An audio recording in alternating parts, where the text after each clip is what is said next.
പരിശുദ്ധ അമ്മ പ്രത്യക്ഷപ്പെട്ട ഈ അൾത്താരയിൽ അമ്മയുടെ സ്ഥിരം സാക്ഷിയാക്കി മാറ്റിയ അമ്മയ്ക്കും തിരുക്കുമാരനും 1000 നന്ദി ആദ്യമായി നേർന്നുകൊള്ളുന്നു. എൻ്റെ പേര് ബെറോസ്. ഇത് എൻ്റെ വൈഫ് മേരി ഗീത. ഞങ്ങൾ രണ്ടുപേരും കന്യാകുമാരി ജില്ലയിലെ തൂത്തൂർ ഫെറോനയിലെ വിശുദ്ധ നിക്കലോസ് ദേവാലയം നീരോടി അവിടെ നിന്നാണ് വരുന്നത്. ഞാനിവിടെ ആദ്യമായിട്ട് വരുന്നത് ഒരു പരീക്ഷയുടെ കാര്യം വെച്ചിട്ടാണ്. ഞാനൊരു ചെറിയ അധ്യാപകനാണ് പ്രൈമറി സ്കൂളിലെ. ഇവിടെ അപ്പോയിൻമെൻറ്റിന് വേണ്ടി TNTET എന്ന് പറയുന്ന എക്സാം പാസ്സാകണം. പക്ഷേ 2015 എനിക്ക് അപ്പോയിൻമെൻറ്റ് ലഭിച്ചു.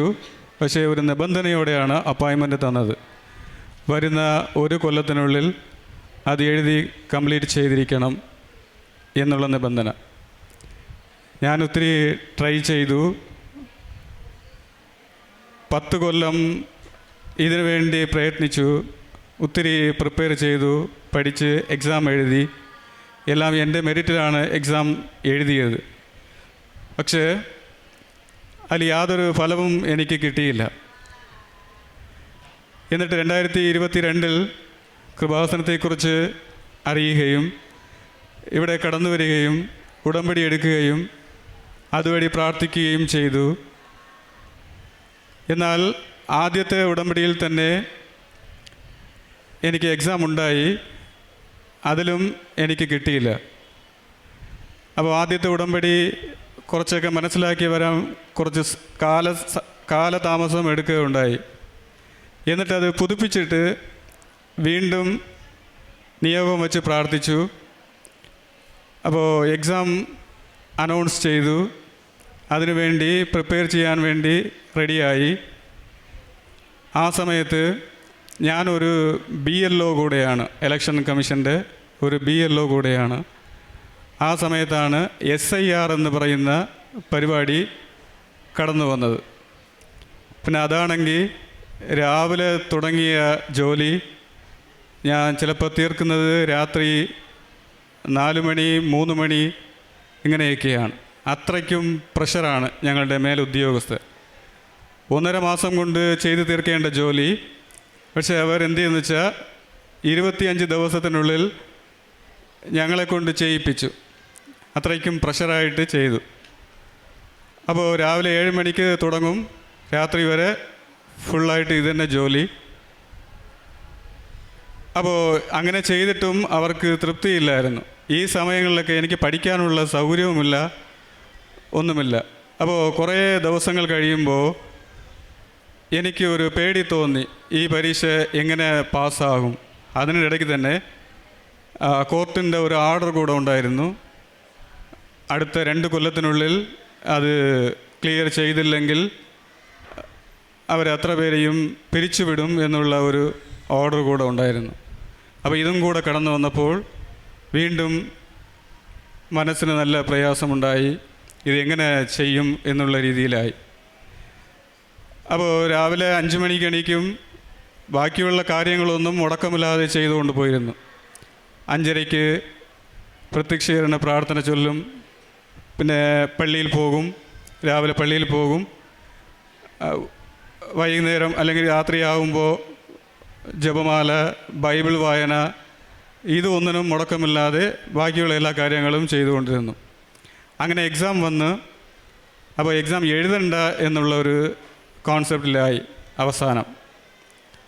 അപ്പോൾ വൈഫ് പറഞ്ഞ്, അല്ല അത് നിങ്ങളല്ല എഴുതുന്നത്, മാതാവാണ് എഴുതാൻ പോകുന്നത്, അതുകൊണ്ട് പേടിക്കണ്ട, പോയി എഴുതിയിട്ട് വന്നാൽ മതി, ബാക്കിയുള്ളത് അമ്മ നോക്കിക്കോളും എന്ന് പറഞ്ഞു. ഞാനും അന്നേ ദിവസം ഒന്നും പഠിച്ചില്ല. 1.5 മാസം കൊണ്ട് പുസ്തകം തുറന്നു നോക്കാനുള്ള സമയം എനിക്ക് കിട്ടിയില്ല. പഠിക്കാത്തതല്ല, സമയം കിട്ടിയില്ല. അങ്ങനെ എൻ്റെ മെറിറ്റ് സീറോയിലേക്ക് പോയി. 0 അല്ല, അതിനേക്കാളും താഴ്ന്ന് മൈനസിലോട്ട് പോയി എന്ന് തന്നെ പറയാം. അങ്ങനെ ഡിപ്രഷനായി. എന്തായാലും പരീക്ഷ എഴുതി നോക്കാം എന്നുള്ള രീതിയിൽ പോയി പരീക്ഷ എഴുതാൻ വേണ്ടി പോയി. പറഞ്ഞിട്ട് പോയി, അമ്മ എൻ്റെ മുമ്പിൽ പോകണം, അല്ലാതെ എനിക്ക് ഇതൊന്നും ചെയ്യാൻ പറ്റില്ല, അമ്മ പോകണം എന്നുള്ള രീതിയിൽ പ്രാർത്ഥിച്ചു. അങ്ങനെ അന്നേ ദിവസം ഞാൻ പരീക്ഷ എഴുതാൻ വേണ്ടി പോയി. ഞാൻ പോയത് ഒരു ക്രിസ്ത്യൻ ഇൻസ്റ്റിറ്റ്യൂട്ടാണ്. അവിടെ പോയ ഉടനെ ആദ്യമായിട്ടൊരു ചെറിയ പള്ളി ഉണ്ടായിരുന്നു. അത് കണ്ടപ്പോൾ സന്തോഷമായി. ഞാൻ അവിടെ ചെന്നിരുന്ന് പ്രാർത്ഥിച്ചിട്ടാണ് പരീക്ഷ എഴുതാൻ വേണ്ടി പോകുന്നത്. അപ്പോൾ വൈഫ് വീട്ടിലിരുന്ന് പ്രാർത്ഥിച്ചുകൊണ്ടിരുന്നു. അപ്പോൾ എക്സാം തുടങ്ങിയപ്പോൾ എനിക്ക് കുറച്ച് ബുദ്ധിമുട്ട് തോന്നി. ഇനി മുമ്പോട്ട് പോകാൻ പാടാണ് എന്നുള്ളൊരു ബുദ്ധിമുട്ട്. എന്നിട്ടൊരു 10 മണിക്ക് തുടങ്ങി 11 മണിയാകുമ്പോൾ എനിക്ക് മാതാവിൻ്റെ അനുഭവം അനുഭവിച്ചറിയാൻ പറ്റി. ഞാനിരിക്കുന്ന സ്ഥലത്ത് ഒരു നല്ല തണുത്ത കാറ്റ് വീശിക്കൊണ്ടിരിക്കുന്നു. അപ്പോൾ എനിക്ക് അതിൽ നിന്ന് ബോധ്യമായി മാതാവ് എൻ്റെ കൂടെ ഉണ്ട്. കുറച്ച് സമയം കഴിഞ്ഞ ഉടനെ ആ ഉത്തരങ്ങൾ എൻ്റെ മനസ്സിൽ ഓടിക്കൊണ്ടേയിരിക്കുകയാണ്, ഒന്നൊന്നായിട്ട്. അവസാനം സമയം തീരാറായി. 10 മിനിറ്റ് മുമ്പിൽ പരീക്ഷ മുഴുവനായിട്ട് കംപ്ലീറ്റ് ചെയ്തു.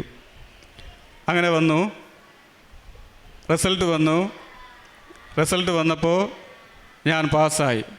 അങ്ങനെ പ്രാർത്ഥിച്ചുകൊണ്ടിരിക്കുന്ന അവസരത്തിൽ തിരി കത്തിച്ചാണ് പ്രാർത്ഥിച്ചുകൊണ്ടിരിക്കുന്നത്. ആ സമയത്ത് മാതാവിൻ്റെ ഒരു രൂപം ആ തിരിയിൽ തെളിയുകയും അത് ഞങ്ങൾ വീഡിയോ ആയിട്ട് എടുത്ത് വച്ചിരിക്കുകയും ചെയ്യുന്നു. ഇത് കണ്ടപ്പോൾ തന്നെ മനസ്സിന് നല്ല സന്തോഷമായി. അപ്പോൾ ഇനി പരീക്ഷയ്ക്ക് നമുക്ക് പേടിക്കണ്ട. രണ്ടാമത്തെ സാക്ഷ്യം, എനിക്ക് പൈൽസിൻ്റെ അസുഖമുണ്ടായിരുന്നു. അപ്പോൾ അത് 1.5 കൊല്ലം കൊണ്ട് അങ്ങനെ അതുമായിട്ടാണ് പോയിക്കൊണ്ടിരുന്നത്. അപ്പോൾ ഭയങ്കര ബുദ്ധിമുട്ടായിരുന്നു. ഉടമ്പടി തൈലമെടുത്ത് ഒരാഴ്ച പോലെ പ്രാർത്ഥിച്ച് അതിൽ പുരട്ടുകയും ഒരാഴ്ച കഴിഞ്ഞിട്ട് അത് ഉണ്ടോ ഇല്ലയോ എന്ന് ഞങ്ങൾ തന്നെ മറന്നുപോയി. ഇപ്പോൾ ഏകദേശം ഒരു 1.5 കൊല്ലമായി അതിനെ ഇപ്പോൾ കാണാനില്ല. അതും അമ്മ മാറ്റി തന്നു. അടുത്തത് എൻ്റെ വൈഫിൻ്റെ ഒരു ജോലി സംബന്ധമായ ഒരു സാക്ഷ്യമാണ്. വൈഫാണെങ്കിൽ ഒരു MBA കാൻഡിഡേറ്റാണ്. പക്ഷേ ആദ്യമായിട്ട് ജോലി ചെയ്തത് ഒരു ഷോറൂമിൽ, ബൈക്ക് ഷോറൂമിലാണ് ജോലി ചെയ്ത്. ഒരു തുച്ഛമായ സാലറിയിലാണ് ജോലി ചെയ്തുകൊണ്ടിരുന്നത്. അപ്പോൾ എങ്ങനെയെങ്കിലും ഒരു ബാങ്ക് എക്സാം എഴുതണം, ഒരു ബാങ്കിൽ ഒരു ജോലി ചെയ്യണം എന്നുള്ള ഒരു ആഗ്രഹമുണ്ടായിരുന്നു. അതുകൊണ്ട് ബാങ്ക് എക്സാം കുറേയൊക്കെ എഴുതി. ഒന്നും കിട്ടിയില്ല. പിന്നെ ഉടമ്പടി എടുത്തത് എങ്ങനെയെന്ന് വെച്ചാൽ, ഉടമ്പടി എടുത്തതിന് ശേഷം എൻ്റെ പ്രവൃത്തികൾ കണ്ടപ്പോൾ അവൾക്കും ഒരു ആഗ്രഹം തോന്നി. അപ്പോൾ ഉടമ്പടി എടുത്താൽ ഇതെല്ലാം നമുക്കും ചെയ്യാം, അപ്പോൾ നിങ്ങൾ മാത്രം ചെയ്താൽ മതിയോ, അപ്പോൾ എനിക്കും ചെയ്യണം എന്നുള്ള രീതിയിൽ വന്ന് വീണ്ടും ഉടമ്പടി എടുക്കുകയാണ്. ഉടമ്പടി എടുത്ത 6 മാസത്തിനുള്ളിൽ അവിടെ നിന്നും ആദ്യത്തെ ജോലി ഒരു ചെറിയൊരു ബാങ്കിൽ തന്നെ കിട്ടി. അതിനേക്കാളും കുറച്ച് സാലറി കൂടുതലായിട്ടുള്ള ബാങ്കിലാണ് കിട്ടിയത്. വീണ്ടും ഒരു 2 മാസം കഴിഞ്ഞ ഉടനെ ഫെഡറൽ ബാങ്കിലെ കാസ RM ആയിട്ട് ജോലി ലഭിക്കുകയും ആവശ്യത്തിനനുസരിച്ചുള്ള സാലറി ലഭിക്കുകയും ചെയ്തു. രണ്ടാമത്തെ സാക്ഷ്യം വൈഫിൻ്റേത് തന്നെ. രാത്രി ഉറങ്ങി എണീറ്റതിന് ശേഷം ഒരു കണ്ണ് മൊത്തമായിട്ട് നല്ല വലുതായി ചുമന്ന് കണ്ണ് കാണാതെ അങ്ങനെ ഇരുന്ന്. അപ്പോൾ എന്താണെന്ന് അറിയില്ല. അടുത്തുള്ള ഹോസ്പിറ്റലിൽ കൊണ്ടുപോയി ഒരാഴ്ച വരെ അവർ ട്രീറ്റ്മെൻറ്റ് ചെയ്തു. അതിൽ ഒരു കുറവുമില്ല. അവസാനം കണ്ണിൻ്റെ കാഴ്ച ശക്തി തന്നെ കുറേ ആയിട്ട് നശിപ്പിച്ചു കൊണ്ടിരിക്കുകയാണ്. അവർ വേറെ ഒരു ഡോക്ടറെ അടുത്ത് പോകാൻ പറഞ്ഞ് ഞങ്ങൾ അവിടെയും പോയി. അപ്പോൾ ഡോക്ടർ പറഞ്ഞത് ഈ കണ്ണിന് കാഴ്ച ചിലപ്പോൾ നഷ്ടപ്പെടാൻ സാധ്യതകൾ കൂടുതലാണ് എന്ന് പറഞ്ഞ്, നിങ്ങൾ നാളെ വരെയും നമുക്ക് എല്ലാ ടെസ്റ്റുകളും നോക്കി ബാക്കിയുള്ള കാര്യങ്ങളെല്ലാം ചെയ്യാം എന്ന് പറഞ്ഞു. പക്ഷെ അവിടെ വെച്ച് ആ ഹോസ്പിറ്റലിൽ വെച്ച് തന്നെ മാതാവിൻ്റെ അടുത്ത് പറഞ്ഞിട്ട് വന്നതാണ്, നാളെ വരുമ്പോൾ ഞങ്ങൾക്കിതൊന്നും ഇരിക്കരുത്, സാക്ഷി പറയാം എന്നുള്ള രീതിയിൽ പറഞ്ഞിട്ട് വന്നു. എന്നാൽ അതുപോലെ അടുത്ത ദിവസം ഞങ്ങൾ വീണ്ടും ഹോസ്പിറ്റലിൽ പോയി. അപ്പോൾ അവിടെ വന്ന് നോക്കുമ്പോൾ അവിടെ യാതൊരു പ്രശ്നവും കാണുന്നില്ല. അവിടെ പോയതിനു ശേഷം കണ്ണിൻ്റെ കാഴ്ചകൾ കുറേശ്ശെയായിട്ട് വരാൻ തുടങ്ങി.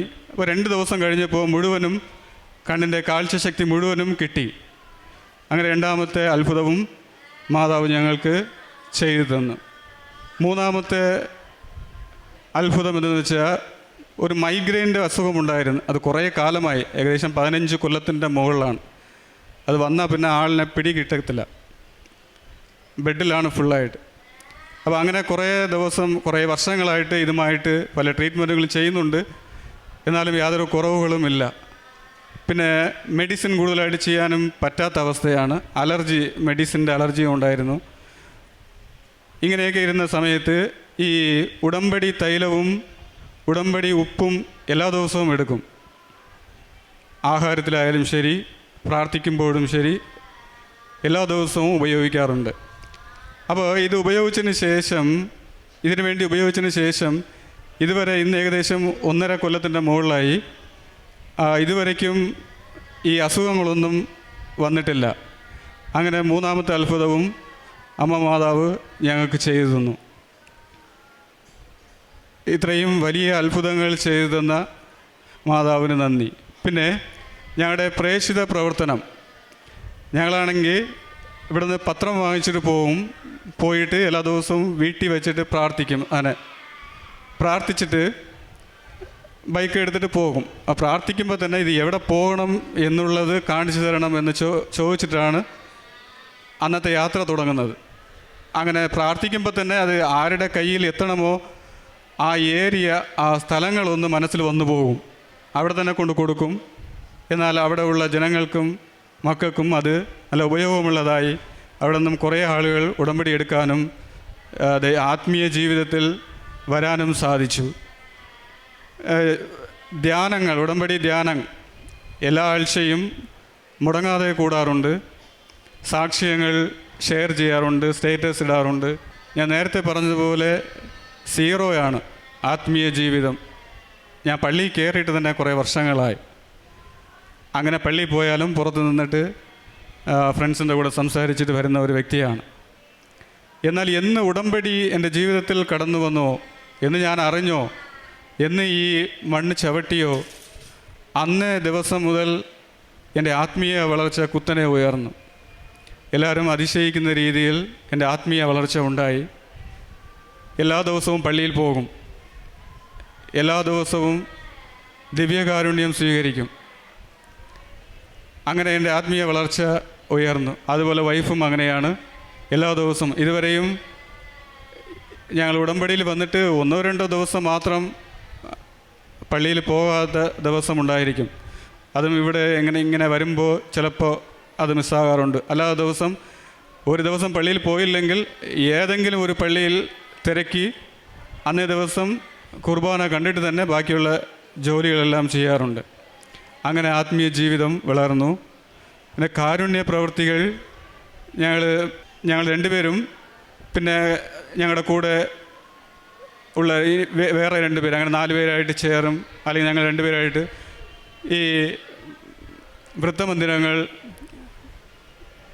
പിന്നെ കൊച്ചുകുട്ടികളുടെ അവരെ സംരക്ഷിക്കുന്ന ആ സ്ഥലങ്ങളിലൊക്കെ, ആശുപത്രികളിൽ ഇവിടെയൊക്കെ പോയി അവർക്ക് വേണ്ട ആവശ്യങ്ങളെല്ലാം ചെയ്തു കൊടുക്കും. പിന്നെ ആഴ്ചയ്ക്ക് ഒരു വെള്ളിയാഴ്ച ആകുമ്പോൾ പൊതിച്ചോറുകളെല്ലാം കൊണ്ട് കൊടുക്കുന്നതാണ്. ആശുപത്രികളിലും തെരുവോരങ്ങളിലും അങ്ങനെയൊക്കെ ചെയ്തു കൊടുക്കും. അങ്ങനെ ഇതുപോലെ ഞങ്ങളുടെ ജീവിതത്തിൽ ഉടമ്പടി തൈലവും ഉടമ്പടി ഉപ്പും കൊണ്ട് ഒത്തിരിയേറെ കാര്യങ്ങൾ നടന്നു. ഒത്തിരി വെച്ചാൽ വലിയ വലിയ കാര്യങ്ങൾ നടന്നു. ആ നടന്നതിൻ്റെ ആ മക്കൾ ഇവിടെ ഇല്ലാത്തത് കൊണ്ട് അതിനെ പറയാൻ പറ്റിയില്ല. അവർ വരുമ്പോൾ വീണ്ടും പറയുന്നതായിരിക്കും. അങ്ങനെ ഒത്തിരി അനുഭവങ്ങൾ ഞങ്ങൾക്ക് തന്നു. ഇത്രയും വലിയ അനുഭവങ്ങൾ തന്ന് ഈ അൾത്താരയിൽ കയറാൻ തന്നെ ഒരാഗ്രഹമുണ്ടായിരുന്നു. എന്നാണ് ഇവിടെ വന്ന് കയറണം എന്നുള്ള ഒരാഗ്രഹമുണ്ടായിരുന്നു. അതിനുവേണ്ടി പ്രാർത്ഥിച്ചിരുന്നു. ഇവിടെ കയറണം എന്നുള്ള രീതിയിൽ അതിനുവേണ്ടി പ്രാർത്ഥിച്ചിരുന്നു. അങ്ങനെ ഇന്ന് ഞങ്ങളെ മാതാവിൻ്റെ തിരുസന്നിധിയിൽ ഇവിടെ കൊണ്ട് നിർത്തി. അങ്ങനെ ഞങ്ങളുടെ ജീവിതത്തിൽ അനേകം നന്മകൾ ചെയ്തു തന്ന മാതാവിനും തിരുക്കുമാരനും 1000 നന്ദികൾ അറിയിച്ചുകൊള്ളുന്നു.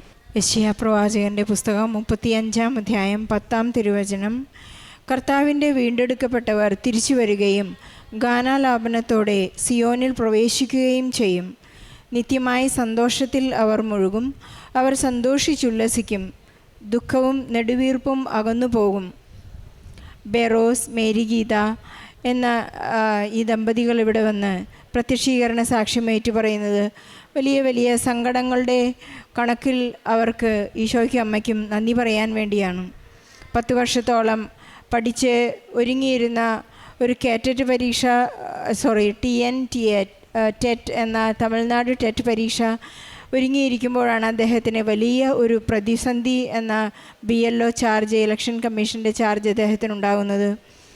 അദ്ദേഹം തോറ്റുപോകും, പഠിക്കാനുള്ള സാഹചര്യങ്ങളില്ല, ഓവർ വർക്ക്, ഇങ്ങനെയുള്ളൊരവസ്ഥയിൽ അദ്ദേഹം തൻ്റെ ഉടമ്പടി പ്രാർത്ഥനയിൽ വളരെ ശക്തമായും അദ്ദേഹം പ്രാർത്ഥിച്ച് നേർച്ച വസ്തുക്കളുടെ ഉപയോഗത്താൽ തന്നെ അദ്ദേഹത്തിന് ടെറ്റ് പരീക്ഷ പാസ്സാകാൻ സാധിച്ചു. പരിശുദ്ധ അമ്മ മധ്യസ്ഥം നൽകി ഈശോ ഒരു വലിയ വിജയം നൽകിയെന്ന് അദ്ദേഹം ഏറ്റുപറയുകയാണ്. അദ്ദേഹത്തിൻ്റെ ആസ്തി എന്ന് പറയുന്നത് ക്രിസ്തീയ ജീവിതം വളരെ സീറോ ആയിരുന്നു. അദ്ദേഹം തന്നെ ഏറ്റുപറയുകയായിരുന്നു. സാക്ഷ്യ സ്ഥിരീകരണ സമയത്ത് അദ്ദേഹം പറഞ്ഞത്, ഞാൻ വിവാഹ സമയത്ത് മാത്രമാണ് ഞാൻ മുഴുവൻ സമയവും പള്ളിയിലുണ്ടായിരുന്നത്. അതിനുശേഷം കൃത്യമായി കൂട്ടുകാരോടൊപ്പം ഇരുന്ന് കഥ പറയാനും അവിടെ സമയം ചെലവഴിച്ച് പുറത്തു വന്ന് പള്ളിമുറ്റത്ത് നിന്ന് തിരിച്ചു പോകാറാണ്. അതായിരുന്നു എൻ്റെ ആധ്യാത്മികത. അതിൽ നിന്ന് അദ്ദേഹം ഇന്ന് ഉടമ്പടി എടുത്തതിന് ശേഷം ഒരു ദിവസം പോലും ഈശോയെ സ്വീകരിക്കാത്ത ദിവസങ്ങളില്ല എന്ന് അദ്ദേഹം ഏറ്റുപറയുന്നു. 1.5 വർഷമായിട്ടുണ്ടായിരുന്ന അദ്ദേഹത്തിനെ വളരെയധികം അസ്വസ്ഥതപ്പെടുത്തിയിരുന്ന പൈൽസ് എന്ന അസുഖം ഇവിടെ വന്ന് ഇവിടുത്തെ നേർച്ച വസ്തുക്കൾ ഉപയോഗിച്ചതിൻ്റെ ഫലമായി അദ്ദേഹത്തിന് പരിപൂർണ സൗഖ്യം ലഭിച്ചതായി ഏറ്റുപറയുന്നു. അതുപോലെ തന്നെ വൈഫ് ഒരു MBA പേഴ്സണാണ്. വൈഫിന് ഒരു മാന്യമായ ജോലിയോ ഒരു മാന്യമായ സാലറിയോ ഇല്ല. പക്ഷേ ഇവിടെ വന്ന് ഉടമ്പടി എടുത്തതിന് ശേഷം വൈഫിന് ഒരു ജോലി കിട്ടിയത് ബാങ്കിലെ ഒരു സ്റ്റോർ കീപ്പറായിട്ടാണ്. അവിടെ നിന്ന് ഉടമ്പടി ശക്തമായി പ്രാർത്ഥിച്ചു തുടങ്ങിയപ്പോഴാണ് പ്രൊമോഷൻ ആഫ്റ്റർ പ്രൊമോഷൻ ലഭിച്ച് അദ്ദേഹത്തിന് ഭാര്യയ്ക്ക് ഇന്ന് നല്ലൊരു സാലറിയോടുകൂടി മാന്യമായ ഒരു ജോലി ബാങ്കിൽ ചെയ്യാൻ സാധിക്കുന്നു. അതുപോലെ വലിയൊരു സൗഖ്യമാണ്. കണ്ണിന് വാതം ബാധിച്ചിരുന്നു എന്നാണ് ഡോക്ടേഴ്സിൻ്റെ റിപ്പോർട്ട്. അത് സൗഖ്യപ്പെടുകയില്ല. കണ്ണിൻ്റെ കാഴ്ച ഗ്രാജുവലി ഐസൈറ്റ് നഷ്ടപ്പെടുന്ന ഒരവസ്ഥയിലേക്ക് വന്നപ്പോൾ അവരുടെ ഉടമ്പടിയാണ് അവർക്ക് ഉറപ്പ് നൽകിയത്. കണ്ണിന് കാഴ്ച നൽകിയവൻ, അന്ധന് സൗഖ്യം നൽകിയവനെല്ലാം ഈശോ തന്നെ പരിശുദ്ധമ്മയുടെ മധ്യസ്ഥതയിലൂടെ ഈ ഉടമ്പടിയുടെ ശക്തിയിൽ വൈഫിന് മേരി ഗീതയ്ക്ക് കണ്ണിന് സൗഖ്യം നൽകി, പൂർണ്ണ കാഴ്ച നൽകിയെന്ന് ഏറ്റുപറയുന്നു. 15 വർഷമായിട്ടുണ്ടായിരുന്ന മൈഗ്രെയിൻ നേർച്ച വസ്തുക്കളുടെ ഉപയോഗത്തിലൂടെ അവർക്ക് സൗഖ്യം ലഭിച്ചു. ഇതെല്ലാം ഉടമ്പടിയുടെ വലിയ ശക്തമായ ഇടപെടലിലൂടെ, പരിശുദ്ധ അമ്മയുടെ ഇടപെടലിലൂടെ അവർക്ക് സാധിച്ചു എന്ന് ഏറ്റുപറയാൻ സാധിക്കുന്നത് നമ്മുടെ ആധ്യാത്മിക ആസ്തി. ഇവിടെ ബൈറോസ് ഏറ്റുപറയുകയുണ്ടായി, എനിക്ക് ഇന്ന് ഈശോയാണ് എൻ്റെ പ്രയോറിറ്റി. താനൊരു അധ്യാപകനാണ്. പാവപ്പെട്ട കുട്ടികളുടെ ഇടയിലേക്ക് ചെല്ലാനും അവരുടെ വിഷമങ്ങൾ, സങ്കടങ്ങൾ കേൾക്കാനും അവരുടെ കുടുംബങ്ങളെ സഹായിക്കാനുമെല്ലാം തൻ്റെ ദുഃഖങ്ങളെല്ലാം മറന്ന് കുഞ്ഞുകുട്ടികളെ സഹായിക്കാനുള്ള വലിയ ഒരാസ്തി എന്ന് അദ്ദേഹത്തിന് ലഭിച്ചിരിക്കുകയാണ്. ബെറോസിനും മേരി ഗീതയ്ക്കും ലഭിച്ച എല്ലാ അനുഗ്രഹങ്ങൾക്കും ഈശോയ്ക്കും പരിശുദ്ധ അമ്മയ്ക്കും നന്ദി പറഞ്ഞുകൊണ്ട് ഒരു നല്ല കയ്യടിയോടെ ഈ സാക്ഷ്യം നമുക്ക് സമർപ്പിക്കാം. അത്യപൂർവ ദൈവാനുഭവങ്ങൾ ഇനി നിങ്ങൾക്കും സ്വന്തം. ഈ യൂട്യൂബ് ചാനൽ ഇതുവരെ സബ്സ്ക്രൈബ് ചെയ്തിട്ടില്ലെങ്കിൽ ഇപ്പോൾ തന്നെ സബ്സ്ക്രൈബ് ചെയ്യുക. ഈ വീഡിയോ ഇപ്പോൾ തന്നെ നിങ്ങളുടെ സുഹൃത്തുക്കൾക്ക് ഷെയർ ചെയ്തുകൊണ്ട് കർത്താവിൻ്റെ പ്രേക്ഷിതരാകുക.